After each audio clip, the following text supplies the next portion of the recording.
A Wisconsin dairy farmer who has 2 prosthetic legs is suing the Biden administration over what he claims is a racist COVID relief plan that disqualifies him because he's white. Man's name is Adam Faust. He filed a federal suit in Green Bay, Wisconsin last week. And what's at the center of this is a Biden COVID-19 stimulus package fund that gives loan forgiveness, but only non-white farmers are eligible. Okay, let's look at this with very clear eyes and let's stick to the facts, because it could not be more obvious that this is racial discrimination. It is not possible to have equal protection under the law when your skin color is used against you when it comes to access for federal funds, when that is the only disqualifying factor. We are going down to the foundations of our legal system here. We're going down to the most basic constitutional promises and protections, and we have to see it as such. And the woke left, the Democrat Party, seeks to violate them, seeks to fundamentally transform American society, and that's what this goes to. All right, this dairy farmer has a herd of 140 Holsteins on his family farm in Chilton, Wisconsin, and there's a $4 billion program in the COVID-19 stimulus plan that is supposed to give loan forgiveness to farmers. Now this guy, Faust, has had more than his share of issues and challenges. I mean, he's disabled. So not only is he a guy who's white, therefore doesn't qualify, but he does actually get some legal benefit, generally speaking. You know, he'd be covered under the Americans with Disability Act. But see, disability is not a discriminatory fact, or it's not a discriminatory issue of the law, because that's applicable across all racial and ethnic categories, right? If you're in a wheelchair, doesn't matter what gender or gender identity or race you are, you get, handicapped access, for example, right? You have different, some different legal provisions that come into effect. But that's not enough. The fact this guy has 2 prosthetic legs, one because of an accident, one because he lost one leg in an accident, one leg to diabetes. So he walks on prosthetic legs. He's trying to keep his farm going. He's been through a terrible time with COVID, as so many other farmers have. And he wants government support. He wants help. And our government is saying, sorry, farmer, you're white. Sure, you don't have legs. Sure, you're dealing with disability and have had major challenges because of COVID, and there's money set aside specifically to help farmers like you, except not like you because you're white. This is basic, straightforward, red letter, right in your face racial discrimination. Now, they can try what they always do. They'll say, oh, it's a holistic and the balancing of history. No, it's time we draw a line on this stuff. It's time we say enough is enough. Now, there are woke judges. There are progressive activists sitting on the federal bench, a lot of them, especially after the Obama administration. And there are going to be more now because of Joe Biden and the puppeteers around him who tell him what to do. There are going to be a lot of these judges, and they don't care what the law is. They think they're creating a utopian society. They think they're creating a better America. But remember that in order to get there, they're willing to break some of the most fundamental legal and moral protections that we have in our society. This is just as clear as it can be. The government can't say, we're not giving you aid money, even though you really need it. The guy's disabled and he's a farmer. We're not giving you aid money. We're only giving it to Asian, Hispanic, or black farmers. That is the official position of the Biden administration.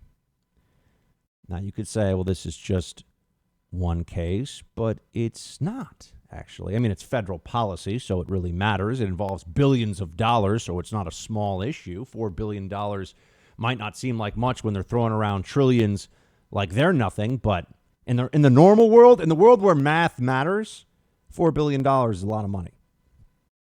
But what you're seeing here is that the left is trying to go as far as it possibly can. They're drunk with power. They want to see what they can get away with. Conservatism right now is in some level of disarray. We don't have the effective pushback that we should. And so what we're seeing is the weaponization of progressivism and political correctness. I mean, they are pushing this further than they ever have before. I mean, if you're a white chef now who makes burritos in Portland, Oregon, you will get death threats and have to shut down your business if the woke finds out about you because of cultural appropriation. That actually happened. You can look up Kook's Burritos in Portland. Actually, no, you can't. It's gone forever, thanks to a woke mob. That's right. White guy cannot make a burrito. Not allowed, according to the left. So just understand that the Biden administration policy about the white farmer being denied funds is being replicated all throughout our society now. There are all these different ways that whiteness is being singled out and legally punished. And yes, you'd say, but why are all these white progressives pushing for this? Because they view this as creating a coalition of non-white voters that will propel the progressive left into power. So they're willing to sacrifice principles. They're willing to sacrifice constitutional protection, all in the pursuit of total political power. So this is a bargain that they're happy to make, and it doesn't affect them. So much of what happens with progressives is, I don't care about higher taxes. You find out, well, that rich, that Pelosi, that Schumer, that rich individual isn't going to pay the higher taxes. Got tax attorneys, all kinds of people to take care of that stuff. No, the woke left believes that we are in a country where there's so much white supremacy that white chefs can't make pad thai or curry or bibimbap without fear of being canceled. This is utter madness, okay? And you look at other things that have gotten the left upset recently, and I think I mentioned this to you. Snow White, the Snow White ride. Now, the name, you might think the name would be the problem. Oh, why Snow White? It's white supremacy or something, right? No, the name isn't the issue. The problem with Snow White is that the handsome prince kisses her out of her slumber, which is technically non-consensual. And so when they reopened in Anaheim, California, a Disney ride that had the Snow White kiss moment shown on a screen, there were writers, I believe for the San Francisco Chronicle, who said that this was bad. Effectively, this is perpetuation of rape culture. It's like the handsome prince roofied Snow White and then sexually assaulted her while she was passed out. I mean, that's the way the left sees things now. These people are deranged, but this is what happens when you're brainwashed. This is what happens when you no longer have any sense of perspective, anything that grounds you, that anchors you to objective reality. There's so many more of these. There was the decision recently by a federal court. This one was amazing. A federal court allowed the lawsuit of Kiran Bhattacharya to go forward against the University of Virginia for expelling him. What happened? Well, he was a UVA medical student back in 2018, and there was a panel discussion on microaggressions. Mr. Bhattacharya asked the assistant dean who was presenting this complete bullcrap about microaggressions whether they only apply to marginalized groups, as in blacks and Hispanics, or to other minority groups as well, like Indian Americans. And you would think this is totally reasonable, right? Mr. Bhattacharya doesn't sound like he's somebody who has white privilege, so he just wants to know what the rules are. His actual exchange that came up in the lawsuit. Yeah, follow-up question. How do you define marginalized? And who is a marginalized group? Where does that go? I mean, it's very nonspecific. But he said this to the dean presenting this, who was a black female, and she was very, very upset. In fact, she had her colleagues reach out to him right after the panel, and they told Bhattacharya that his questions were antagonistic and aggressive. In fact, they were considered so aggressive that the University of Virginia Medical School, or just the university in general, decided that he needed to attend anger counseling. That's right. They mandated he attend counseling as a condition of his continued enrollment. He refused. They gave him 3 hours notice, held some kind of tribunal, and kicked his butt out of the school. They even had campus police escort him off campus because he wrote on social media posts that he was innocent and that this was crazy. That was also deemed aggressive and threatening.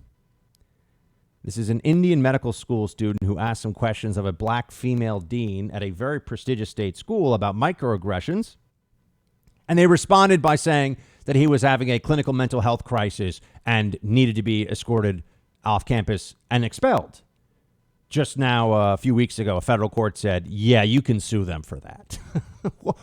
Okay. So we haven't completely lost our minds as a society yet. You can just go on and on and on. All these racial categorizations and the racial balancing and the identity politics, Marxism of the left. It doesn't make any sense when you actually look at it. It doesn't actually hold together. It's self-contradictory. It's absurd. It's wrong. It's immoral. But it is also a very good way to do a couple of things. It keeps people focused on the antagonisms between each other instead of at those in charge and the state. And therefore, it also allows for people who are the elites to get away with a whole lot and to continue to be in charge and to underperform and to always just say, well, here's an excuse. It's all just a misdirection, friends.